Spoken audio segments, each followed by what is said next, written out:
여러분, 하루키 좋아하시죠? 혹은 싫어하시죠? 하루키처럼 호불호가 갈리는 작가도 잘 없을 것 같습니다. 좋아하는 사람들은 그의 쉬우면서도 감각적인 문체, 은근한 분위기, 그래서 채워지는 허세를 쉽게 끊지 못합니다. 반면 싫어하는 사람들은 시도 때도 없이 나오는 얘기, 뭔 소리를 하는지 알 수 없다는 이유를 들며 하루키 책을 읽지 않습니다. 그럼에도 하루키 소설은 수십 년째 베스트셀러입니다. 하루키를 좋아하건 싫어하건 독서가 취미인 사람들 중에서 그의 책을 읽어보지 않은 사람은 드물 것입니다. 그 중에서도 가장 사랑받는 책은 상실의 시대, 노르웨이의 숲입니다. 저는 책을 추천해달라는 말을 들을 때 항상 노르웨이의 숲을 먼저 추천합니다. 작품 퀄리티를 떠나 문학에 입문하기에 가장 적절한 책 중 하나라고 생각합니다. 한국에서는 하필 상실의 시대라는 지나치게 꺼드럭대는 제목으로 출간된 노르웨이의 숲은 다른 하루키 작품들과 차별점을 가집니다. 상상력을 기반으로 한 우연적, 비현실적 전개가 일반적인 해변의 카프카, 태엽 감는 새와 노르웨이의 숲은 다릅니다. 오로지 개인의 감정에만 집중한 개인과 사건, 사랑에 대한 이야기입니다. 바로 이런 이유 때문에 노르웨이의 숲은 많은 사람들에게 사랑받고 있습니다. 노르웨이의 숲은 누구나 한 번쯤 겪는 격동의 시기를 다룹니다. 이 시기에 만나는 사람은 아픔으로 다가올 수밖에 없습니다. 어떤 사람을 만나건 우리는 그 사람을 서툴게 대합니다. 상대도 마찬가지입니다. 서로의 진짜 마음을 알고 있다고 생각하다가도 그게 거짓이었다는 걸 언젠가는 깨닫습니다. 그리고 이러한 점은 소설의 가장 큰 핵심이자 미스터리인 나오코의 마지막 선택에 대한 힌트가 되기도 합니다.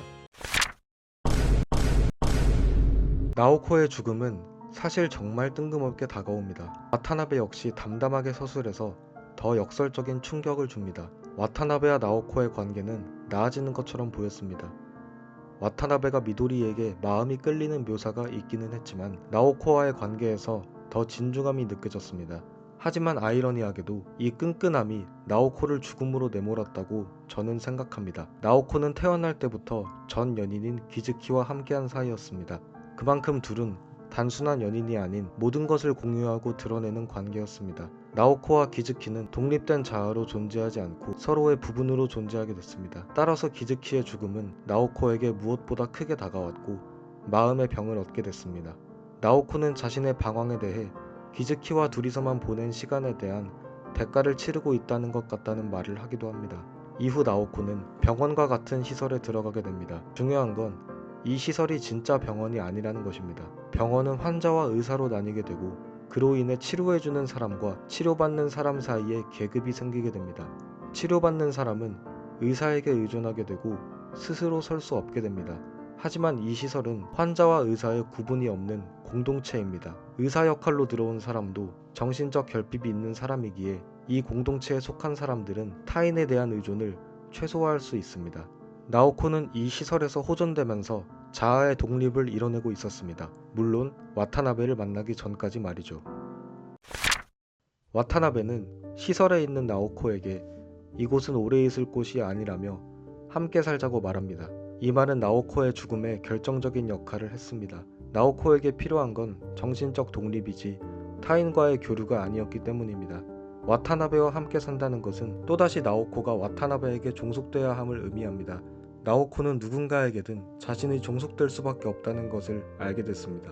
평생 홀로 서지 못하고 누군가에게 의지해야만 하는 삶, 나오코는 그런 삶을 견딜 수 없었습니다. 아무리 가깝고 믿을 수 있는 사람이라 해도 그 사람이 내가 될 수는 없습니다. 우리는 너무나도 다른 환경에서 태어나 다른 경험을 거친 후에 만났습니다.